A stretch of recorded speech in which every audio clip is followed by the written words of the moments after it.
I hoped not to do this now. I really did. I was going to wait a couple more races, maybe even just one more race before I had done a piece following the situation when it comes to Liam Lawson and Max Verstappen. But it's looking likely that Liam Lawson is getting to the end of his Red Bull tenure. So I think time is now of the essence to do such a video. And this is not going to be a slander fest against Liam Lawson. Not at all. This is not going to be any sort of dislike towards Liam Lawson. Nothing at all of that nature. In fact, I'm going to be focusing more on Red Bull because before Liam Lawson, the 8 drivers that you see were part of the Red Bull family, and all but Yuki Tsunoda and Carlos Sainz have actually been in the Red Bull team. And it's actually quite stark that you see in terms of the drivers on the top and the drivers at the bottom.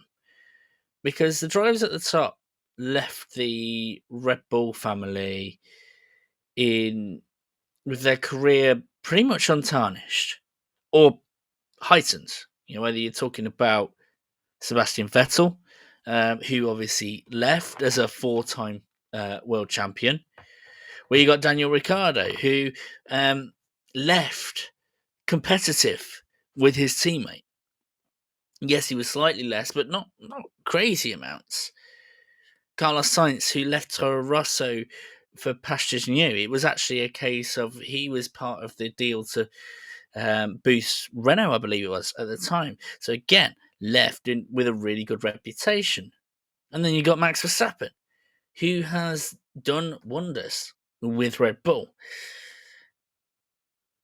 And then you've got the guys at the bottom, including Liam Lawson. Now, Yuki Tsunoda has his head held high, but at the moment, not part of the Red Bull family. But Pierre Gasly,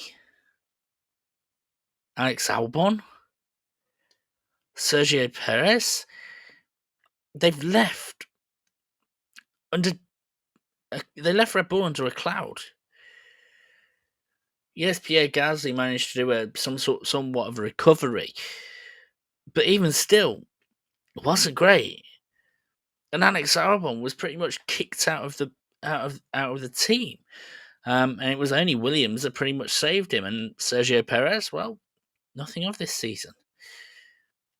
And you look at this, and you have to go, okay, so Liam Lawson's problems. Is it a Liam Lawson problem? Think about it. What's happened to Pierre Gasly since he's left the Red Bull team?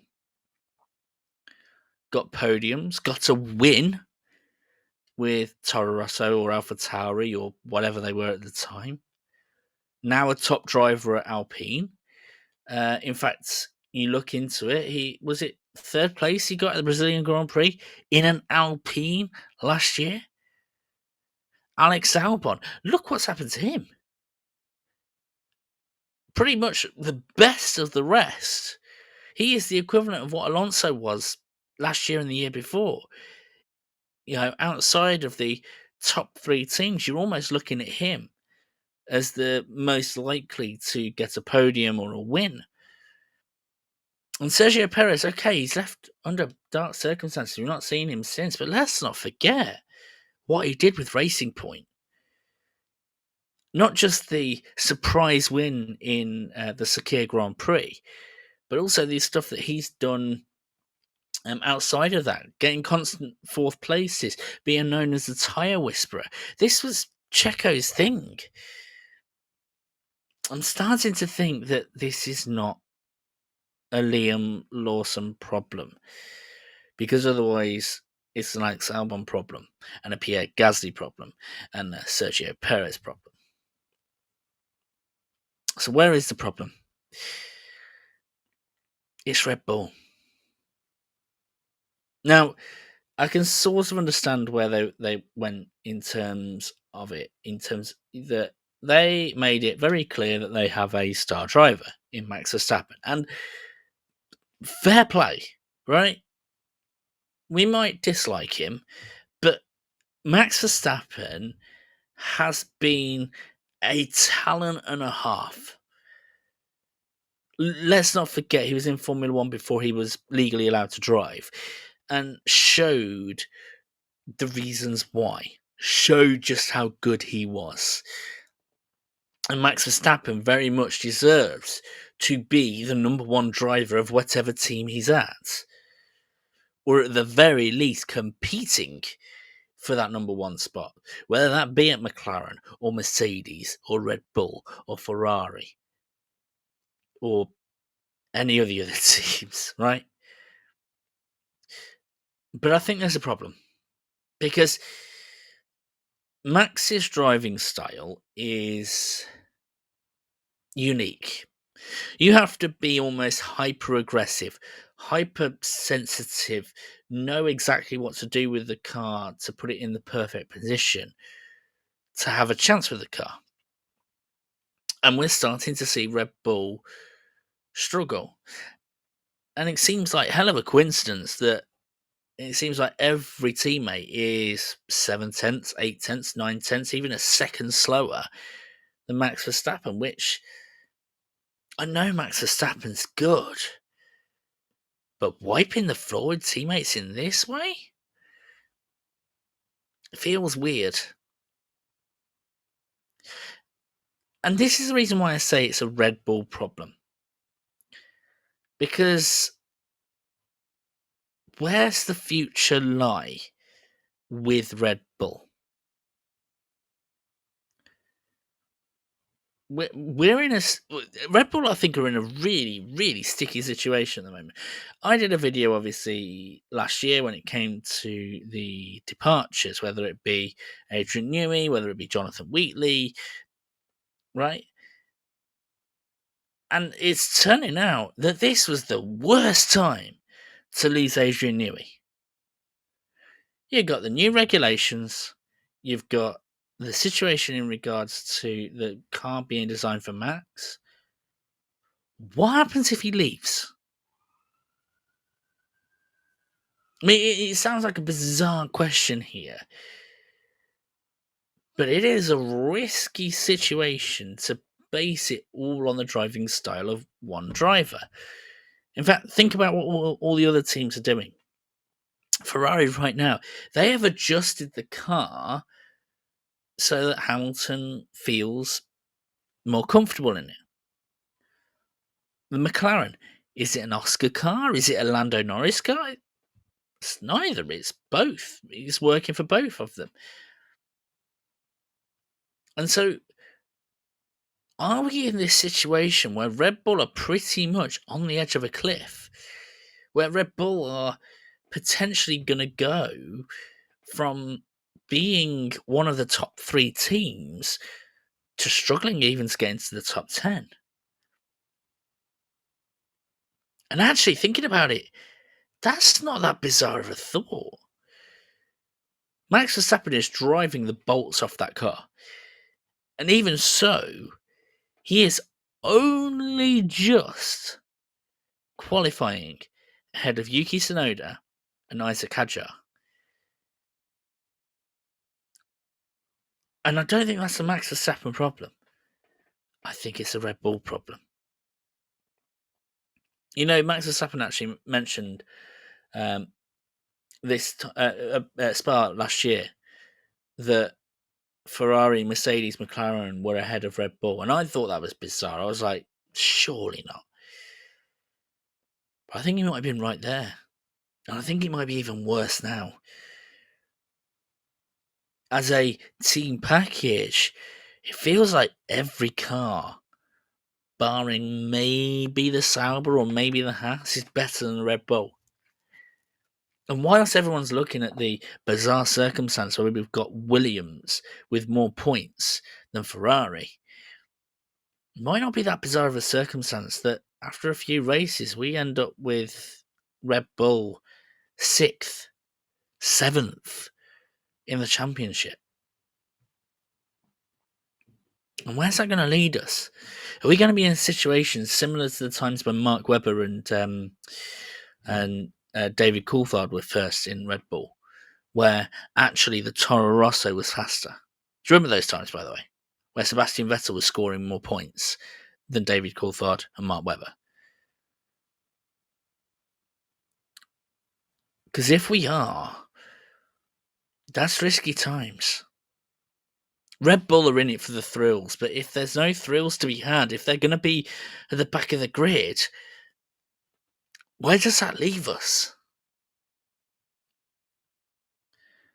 And whilst we can't look into the causation as to the reason why this is the case, basically, this is Max Verstappen's team. He has Red Bull wrapped around his finger. They can give him what he wants. And that's risky times. Risky situation. Almost feels like the days of Hesketh and James Hunt, where the focus is all on one driver. Because even look at Michael Schumacher. That yes, the strategy was for him, but the car was still drivable for Rubens Barrichello or Felipe Massa. And at some point, Max Verstappen will leave Red Bull. Now, it might not be soon, it might be in a few years' time. But even still, Red Bull need to think about a car that works for the team. Because imagine it this way, right? At the moment, Max Verstappen's finishing 5th. Liam Lawson finishing 15th, 16th. They design a car that's slightly slower but more drivable. That's a 6th and a 7th. More points than what Max Verstappen's getting. Max cannot carry this team for much longer. At some point, it's going to fall away. And when it does, or if it does, what's going to happen to Red Bull? Now, granted, there are some individuals in Red Bull where you could be thinking, well, so what if they don't have a career in Formula One left? They weren't exactly a nice character in the paddock, and they've got their millions and billions, so it really doesn't matter. But this is not necessarily about those people. Not even necessarily about the people on the pit board, right? The race engineers and the chief of strategy, because ultimately those people will get nabbed up by other teams. But this is about the pit crews who may not get a chance to go to any other team. The people back at the factory designing the upgrades, they might not have an opportunity to get a job in Formula One. And whilst we might have our tribal differences as to who we like and who we dislike in Formula One, this is not a Max Verstappen thing or a Christian Horner thing or a Helmut Marko thing. My God. Ugh. This is about the other people keeping Red Bull afloat, the other people making it as good as possible, because ultimately this is just shining a bad light on them as well. Next year could be a make or break season for Red Bull. We've got the regulation changes now. Maybe they end up hiring a decent designer that sorts out a car for them that is balanced and drivable, so that whoever is in, whether it be Yuki Tsunoda or Liam Lawson or Isaac Hadjar or whoever it ends up being, maybe another external driver, whoever it ends up being, that they still have, that they've got a chance. That it's something like Max Verstappen finishing 6th and then finishing 9th. Just something that shows that they're a decent driver. I'm not saying at all that any driver is going to be able to compare to Max in a teammate battle, but they've got to be showcased as a good driver. Like I say, Gasly was embarrassed. and ended up winning a race, ended up getting podiums. Albon, completely embarrassed, ended up getting top finishes with a slow team. Sergio Perez, humiliated at the end of of last season, getting wins, getting podiums. These are not bad drivers. They're not even average drivers. Let's not forget, we are talking about the top 25, 30 drivers in the world. Yes, I know I'm discounting other sports, but we are talking an elite category. A particular category that probably only 50 people in the world could probably do at this present time. As much as I would love for a rival to go through the rubbish, I wouldn't want to see them out of the sport either. Because as annoying as they've potentially been, whether that be Sebastian Vettel with his finger like this, whether it be Max Verstappen in his antics, or Christian Horner with his antics, or Helmut Marko with his antics, or anybody else with their antics, we are still talking about a well-functioning team that has people's jobs and livelihoods at stake. And whilst maybe they won't get a world championship car next year, I'd want them to at least have a decent car to give like the hierarchy at Red Bull hope that they can still be in Formula One. Who knows what might happen with this. But here are the facts. Liam Lawson is not a bad driver. Max Verstappen, yes, is an incredible driver, but the car shouldn't really be designed just for his specific driving needs.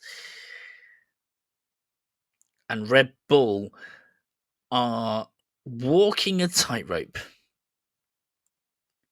So far, up until, let's say, last season, because Max Verstappen did win a world championship, they've been slowly walking that tightrope. But ultimately, and I'm actually going to quote Christian Horner here. He actually said this on a TV game show about, it was 2014 he said this, right?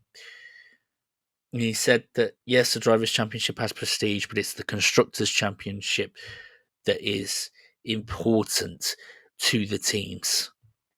Well, Christian, live by your words. Start thinking about the team now. You've done brilliantly in focusing on Max, and you've helped him to win these Drivers' Championships, but right now,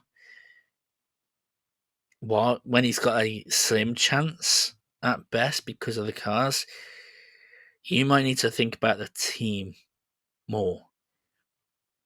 And yes, you might have to swap Yuki Tsunoda and Liam Lawson around, but if Yuki Tsunoda shows exactly the same challenges that Liam Lawson did, don't swap them back. Adjust the car to make it more drivable, because there's so many livelihoods at stake. Not stake salver, but at stake.